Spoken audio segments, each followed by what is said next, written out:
The three guys in Kerr County who were responsible for sounding the alarm were effectively unavailable. Am I hearing that right?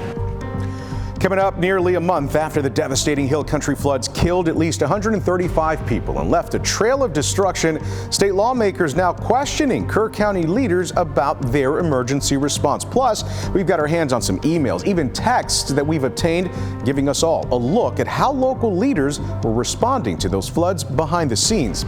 And Texas Republicans have unveiled their proposed changes to the state's congressional map. Have a look for yourself. This, by the way, setting up what experts are saying will be a big political showdown. This redistricting process is, as I should say, bigotry, racism, and fascism disguised, camouflaged, and masquerading as politics. We've got all those stories for you and a whole lot more coming up straight ahead right here on Eye on Politics.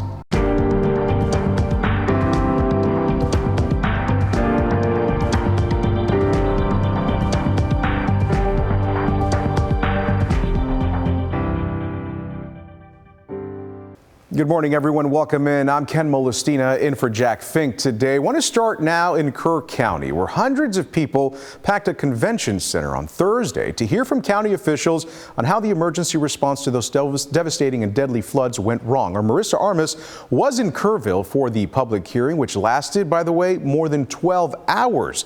She reports several lawmakers, including Lieutenant Governor Dan Patrick, grilled the Kerr County sheriffs, the emergency management director, and the Kerr County judge on their whereabouts as those floods unfolded. We learned in the initial hours of the flooding, 2 top Kerr County leaders were asleep and a third was out of town. Several lawmakers, including Lieutenant Governor Dan Patrick, grilled the Kerr County sheriff, the emergency management director, and the Kerr County judge on their whereabouts as those floods unfolded. The three guys in Kerr County who were responsible for sounding the alarm were effectively unavailable. Am I hearing that right? During the hearing, the Kerr County sheriff said he didn't think any alarm system would have changed the outcome or amount of loss on July 4th. But when State Senator Paul Betancourt asked the president of the Upper Guadalupe River Authority about the alert system, this was his response. 24 minutes is enough to get people to higher ground because that's all you can do here. You don't want to put them into a river crossing. You want to get them to higher ground. Yes. So with that fact and the fact that there's 24 minutes, you want to change your response on if you think a river alert system could have helped save lives? Bill Rector, UGRA. Yes, sir, Senator. There's no question that that could have saved lives. Okay. Lawmakers also heard emotional and heartbreaking testimony from survivors. Nobody came for us. Nobody. We climbed on top of our cars and then we climbed into cedar trees and I had to help my 66-year-old mom.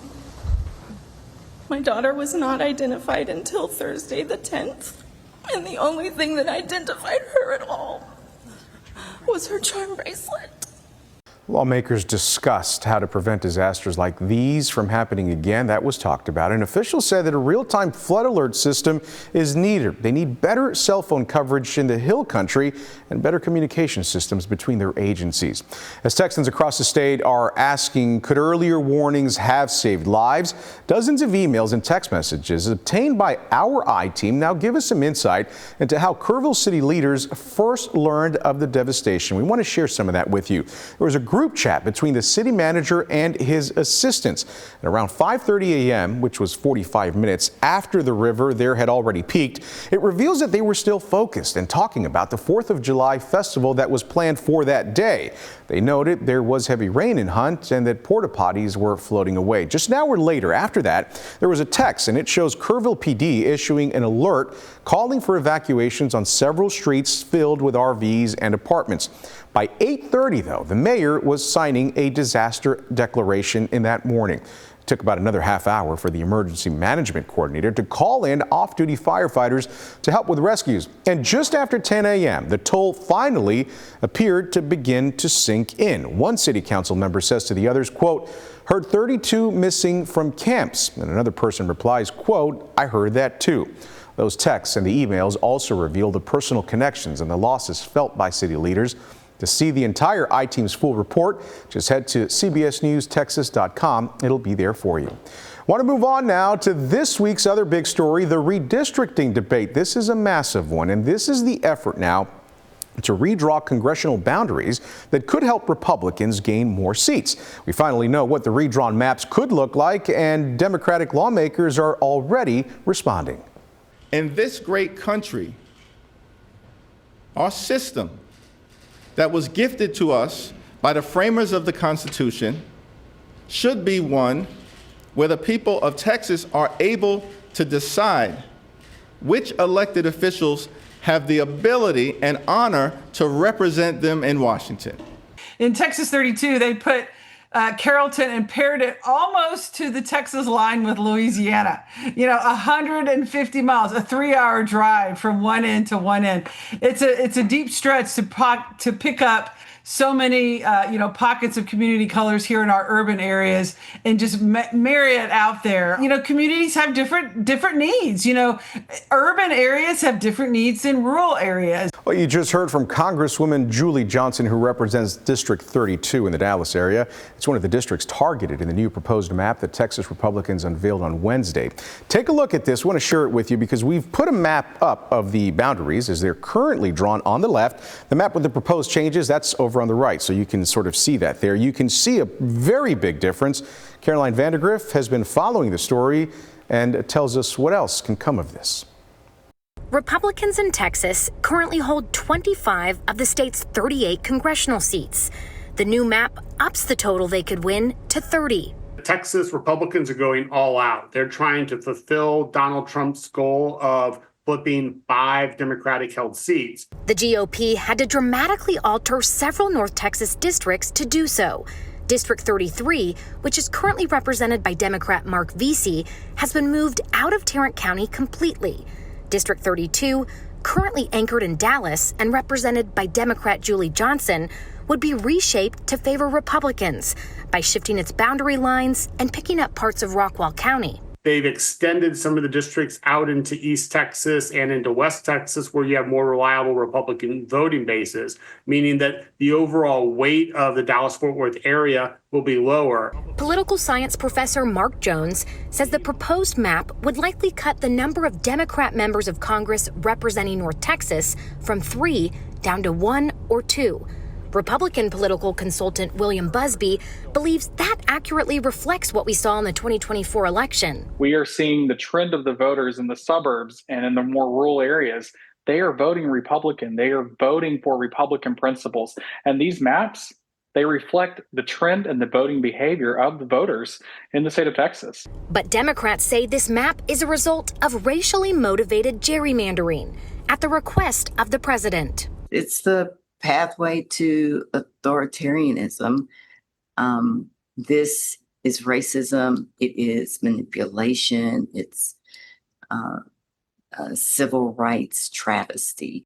That was Caroline Vandergriff. The feedback, by the way, at public hearings across the state, including one in Arlington, has been overwhelmingly against redrawing boundary lines.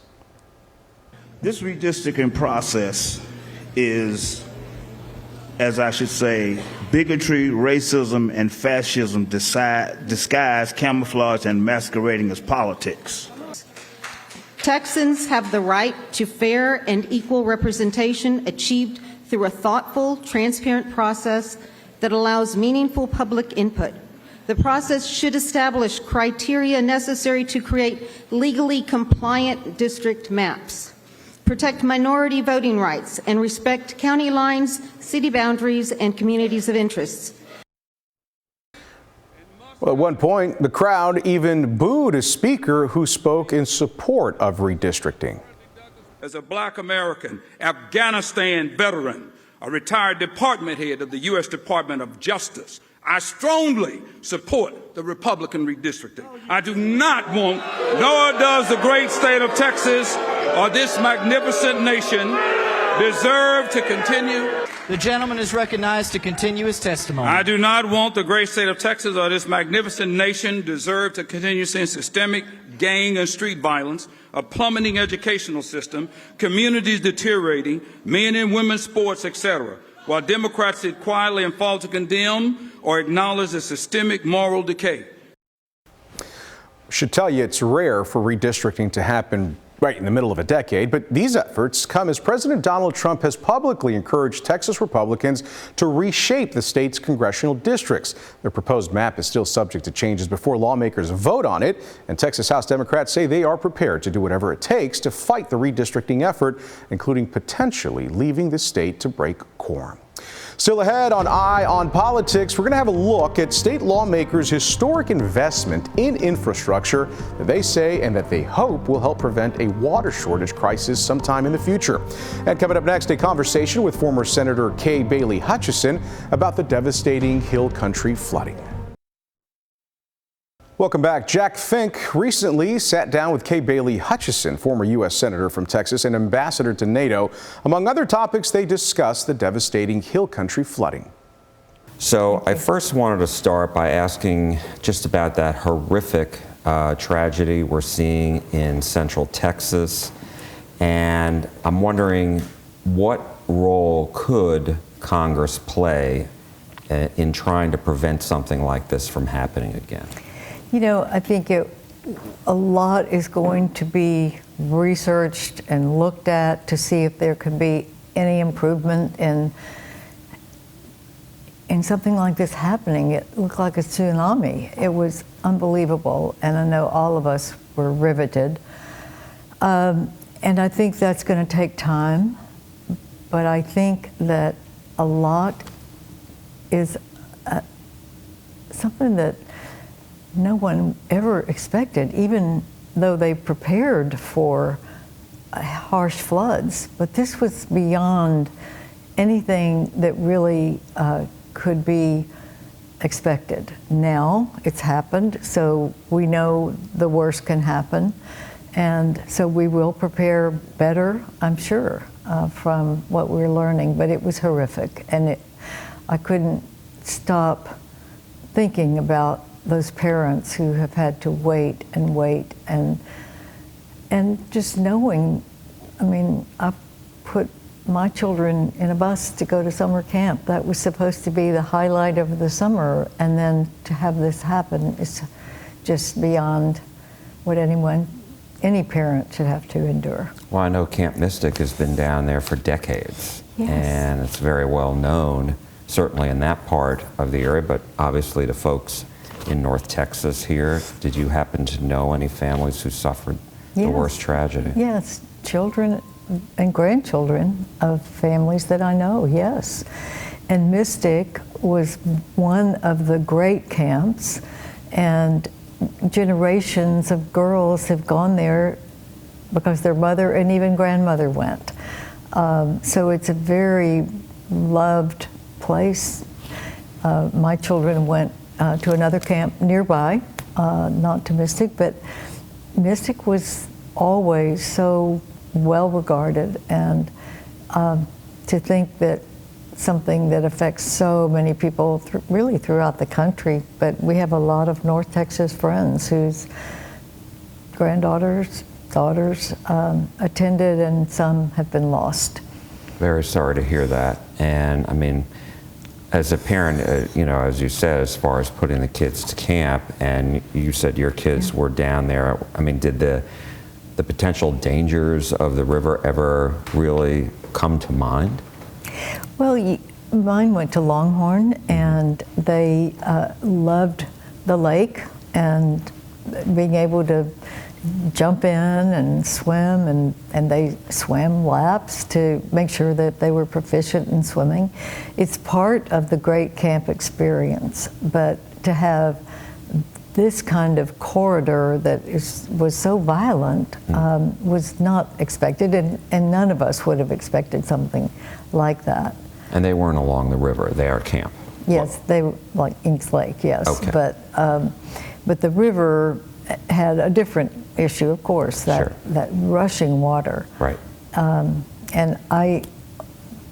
the day after I learned about this, I called to make a contribution to the chefs that are the Mercy chefs that are down there feeding people who've lost everything and people who are doing the searching. And because I wanted to do something. So many people I know, Texans, are pouring their hearts out. I know they're trying to help in every way that we can, just to make it, to get through it. You can't say make it better, but you can say know that you have the support of our fellow Texans to get through a horrible time.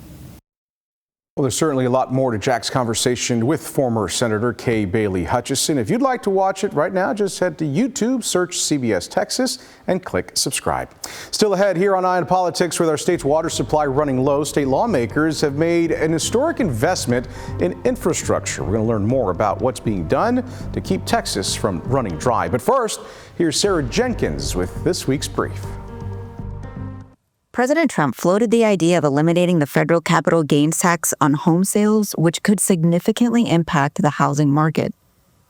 Currently, homeowners can exclude up to $250,000 or $500,000 for couples in gains from taxes, a rule unchanged since 1997.